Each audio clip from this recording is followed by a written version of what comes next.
Ophélie avait répondu sans conviction, en regardant la jeune fille et sa grande horloge se perdre dans la foule. S'il y avait un événement qu'elle n'avait pas le cœur à fêter, c'était bien celui-là. Assignée au stand de gaufres au beau milieu du marché artisanal d'Anima, elle n'en finissait pas de voir défiler des pendules à coucou et des réveils matins. La cacophonie ininterrompue des tic-tac et des joyeuses toquantes se répercutait sur les grandes vitres de la halle.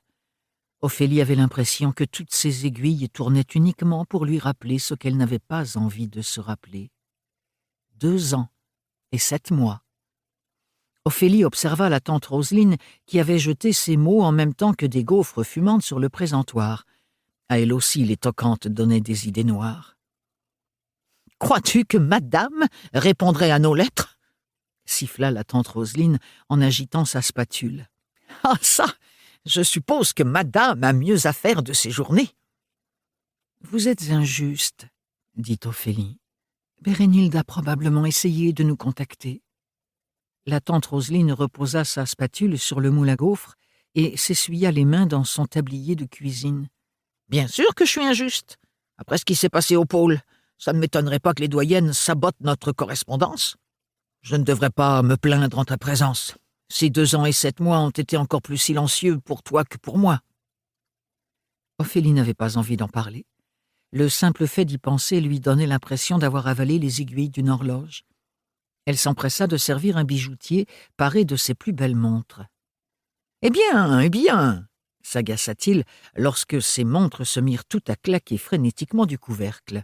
« Où sont passées vos bonnes manières, mesdemoiselles? Vous voulez donc que je vous ramène à la boutique ?»« Ne les grondez pas, » dit Ophélie. « C'est moi qui leur fais cet effet. »« Du sirop ?»« La gaufre suffira, joyeuse toquante. » Ophélie regarda le bijoutier s'éloigner et reposa sur la table la bouteille de sirop qu'elle avait failli renverser. « Les doyennes n'auraient pas dû me confier un stand de fête. Je ne sers qu'à distribuer des gaufres que je suis incapable de préparer moi-même. Et encore, j'en ai fait tomber une demi-douzaine par terre. » La maladresse pathologique d'Ophélie était de notoriété familiale. Personne ne se serait risqué à lui demander du sirop d'érable avec toute cette horlogerie dans les parages. « Ça me fait mal de l'admettre, mais pour une fois, je ne donnerai pas tort aux doyennes. Tu fais peur à voir. Et je pense que c'est une bonne chose que tu t'occupes un peu les mains. » La tante Roseline appuya un regard sévère sur sa nièce, soulignant son visage tiré, ses lunettes décolorées et sa tresse si embrouillée qu'aucun peigne n'en venait à bout. « Je vais bien. »« Non, tu ne vas pas bien. Tu ne sors plus, tu manges n'importe quoi, tu dors n'importe quand. Tu n'es même pas retourné au musée, » ajouta gravement la tante Roseline, comme si ce détail-là était le plus préoccupant de tous. « En fait, j'y suis allée, » contredit Ophélie. Elle s'était précipitée là-bas, à son retour du pôle, sitôt descendue du dirigeable, avant même de déposer sa valise à la maison.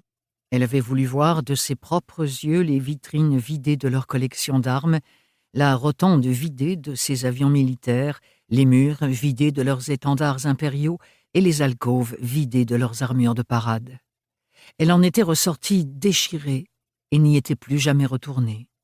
« Ce n'est plus un musée, » murmura-t-elle entre ses dents. « Raconter le passé en refusant de raconter la guerre, c'est mentir. »« Tu es une liseuse, » la rabroa la tante Roseline. « Tu ne vas quand même pas rester les doigts croisés jusqu'à... Bref, tu dois aller de l'avant. » Ophélie s'abstint de rétorquer qu'elle ne se croisait pas les doigts et qu'aller de l'avant ne l'intéressait pas. Elle avait beaucoup enquêté ces derniers mois sans quitter son lit, le nez plongé dans des ouvrages de géographie. C'était ailleurs qu'elle devait aller, sauf qu'elle n'en avait pas la possibilité, pas tant que les doyennes la surveillaient, pas tant que Dieu la surveillait.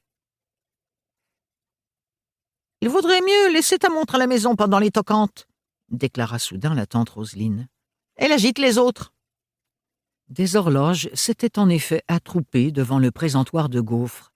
Ophélie posa instinctivement la main sur sa poche, puis elle fit signe au cadran d'aller pulser ailleurs. « C'est bien Anima, ça. On ne peut pas porter sur soi une montre déréglée sans sentir la désapprobation de toutes celles des environs. »« Tu devrais la faire soigner par un horloger. »« Je l'ai fait. Elle n'est pas en panne, juste très perturbée. » Para seguir escuchando este audiolibro gratuitamente, haz clic en el enlace de la descripción y podrás escucharlo completo sin coste gracias a la prueba de 30 días de Audible.